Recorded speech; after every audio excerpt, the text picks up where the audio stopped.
Well, hey, everybody, and Happy New Year. I'm Paul Gross. If you missed the earlier update here on clickondetroit.com, I just want to tell you about a couple of records that we tied for 5th all-time snowiest December. Look at that. We tied 22.5 inches. That was the amount for this past December, and that tied with 1895. So, yeah, we had a very snowy month, and it's in the record books as the 5th snowiest. Now, there's a very dubious weather record that we are going to smash this week.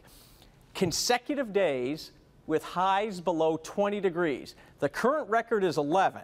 Okay, that occurred last in 1979 and one other time in 1936. Wait till you see my 7-day forecast. We had day number 6 of this yesterday. Okay, so we've got starting today. Okay, so just remember, we had day 6 yesterday, and I'll show you the 7-day in a minute. Now, this is a brand new computer model. Before we get to all that other stuff, this is pretty important. Now, first of all, nothing going on weather-wise for us for the rest of today into tomorrow. As you can see, high pressure pretty much in control to our south. We do have a weak little system coming through. We're going to start the day Wednesday dry. This front comes through with just a few snow showers, not a whole lot going on. So now I want to focus your attention on the East Coast. Watch this. This is a very powerful nor'easter. Still some wiggle room with the models in terms of how far offshore or close to the coast this is going to end up. But this model, our high resolution RPM, is showing a direct hit with massive snow and a lot of wind. New York, Boston, Washington perhaps. I mean, just east of Washington right now. But this is going to be a travel mess. If you're heading to the East Coast Thursday into Friday of this week, when I say East Coast, I'm talking really primarily New England, keep this on your radar. We will keep you posted here. Local forecasters always watch these things for you.